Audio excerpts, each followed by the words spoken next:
Hello, everyone. Welcome to ILTA Physics online lecture. Today, we're going to use the concept of momentum to analyze various types of motion. Momentum is a core concept in physics that is absolutely essential for understanding how objects move. Take a look at the image on the right showing a space shuttle launching. What's interesting is that an explosion like this can be analyzed using the exact same momentum principles we've used for collisions. If we think of a collision as two objects coming together to become one, an explosion is just the opposite, one object splitting into two. They are like two sides of the same coin and can be explained using the same concept of momentum. In today's lecture, we'll explore these ideas one by one. Let's think about the Space Shuttle launch again for a second. If an explosion is the process of one thing splitting into two, what exactly are the two things separating during a launch? Those two parts are the shuttle itself and the exhaust gases shooting out the back. We can analyze the shuttle and the gas moving in opposite directions as an action-reaction pair within our momentum analysis. First, we'll look at explosions as a physical phenomenon and analyze them from the perspective of object motion using momentum. Then we'll take the collisions we've discussed so far and categorize them into elastic and inelastic collisions. We'll summarize how to analyze the motion for each case using momentum. Finally, we'll wrap up the lecture by explaining how to analyze collisions that happen in two dimensions rather than just a straight line. Alright, let's start with a quick review of the law of conservation of momentum that we covered last time.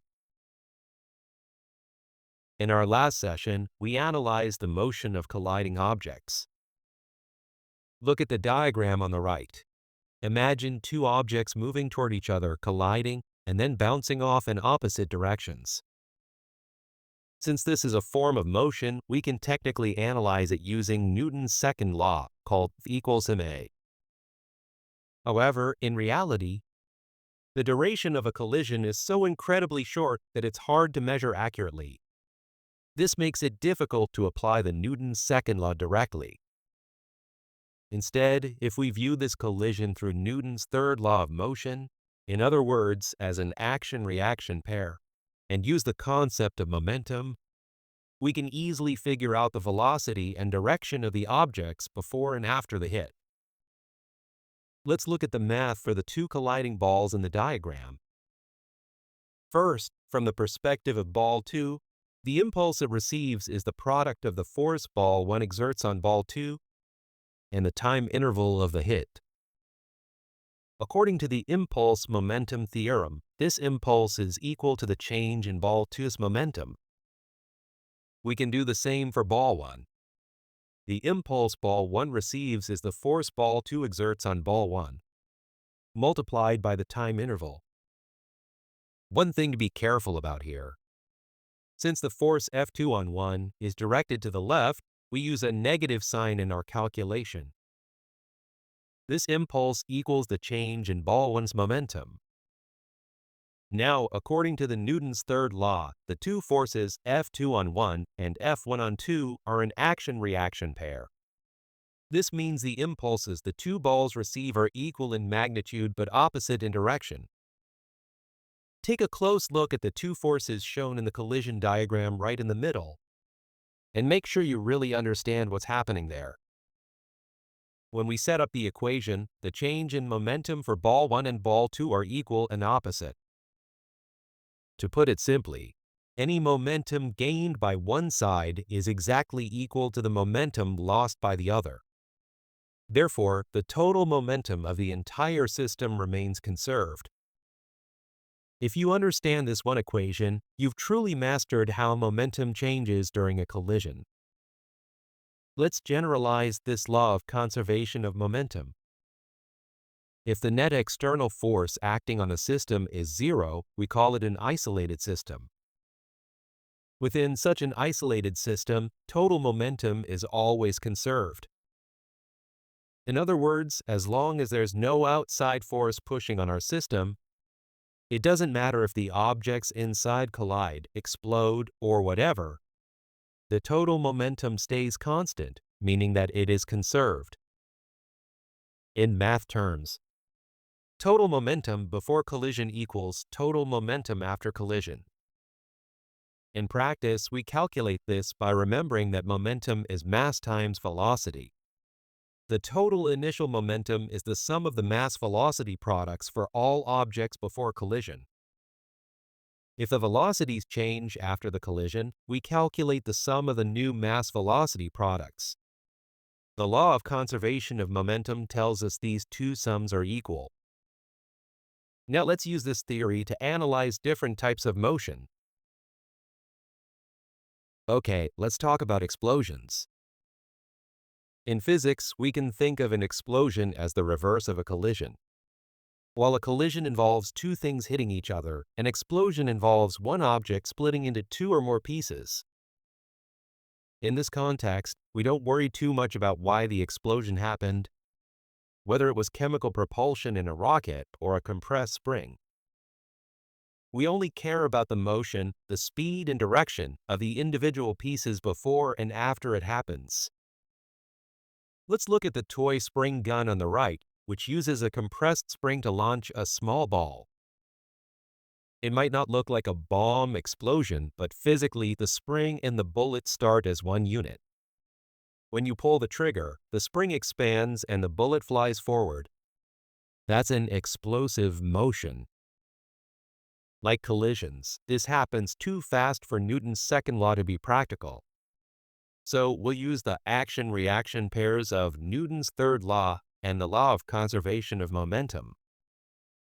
To apply these laws, first, we define the system we're interested in and check whether it's isolated or not before applying the law of conservation of momentum. Our system consists of the toy gun including the spring and the bullet. Any interaction between them is an internal force.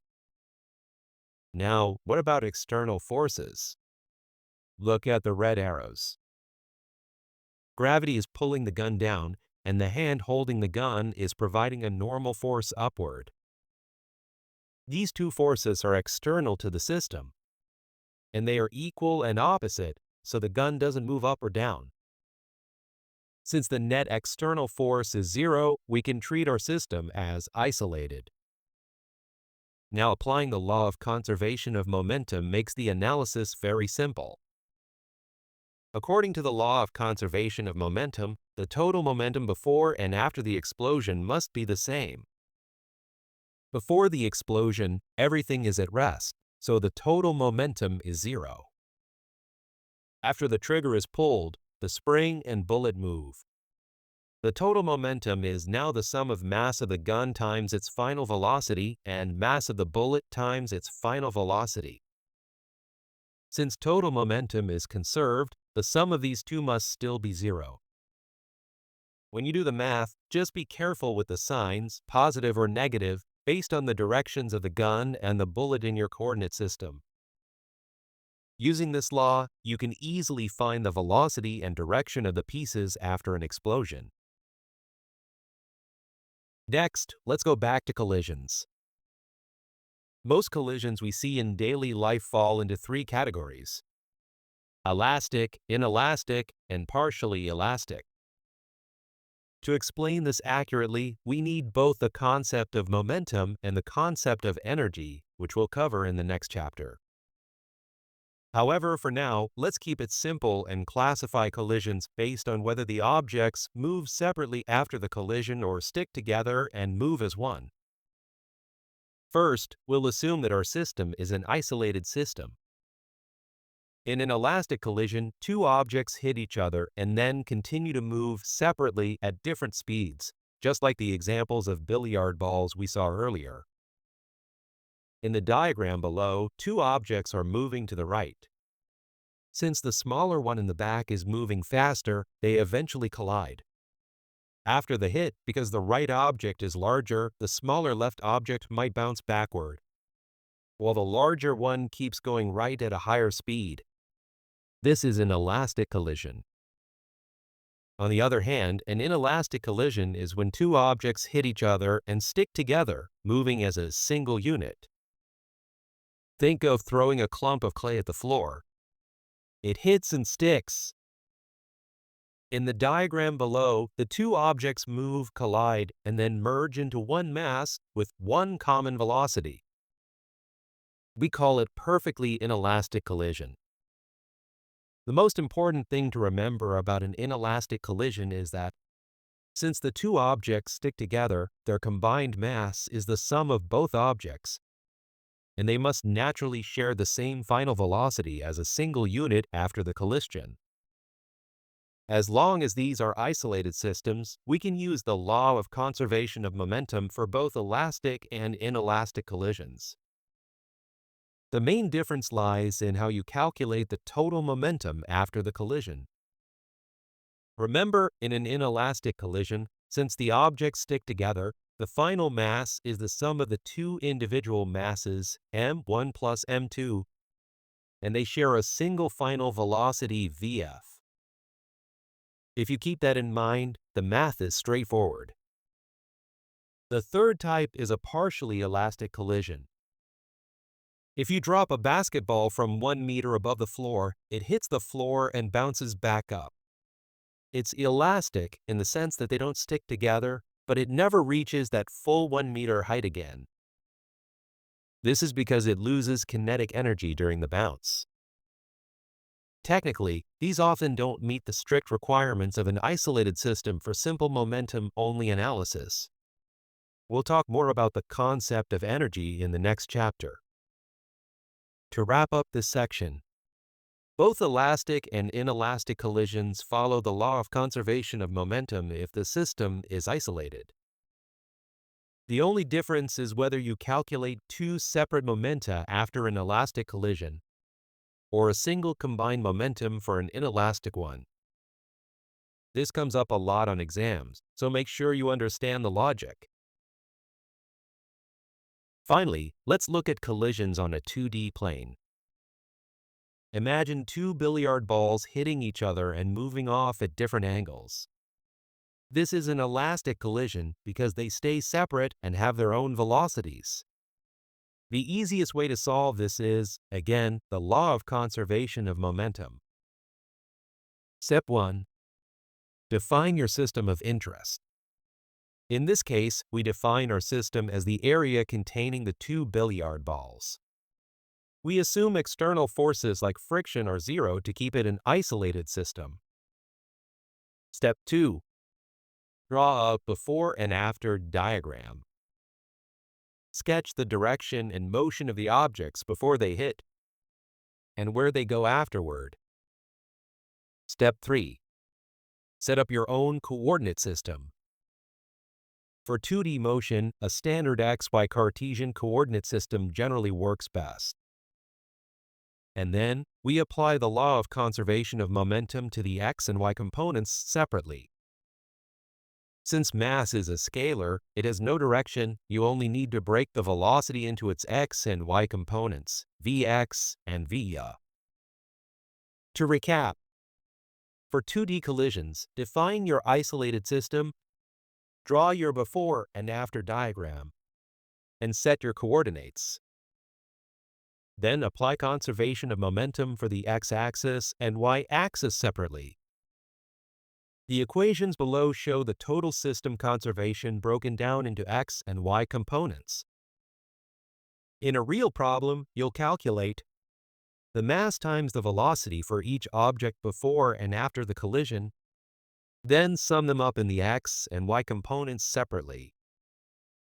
This same method works even if there are 3 or more objects colliding. That's it for today's lecture. You all did a great job sticking with it. See you in the next lecture.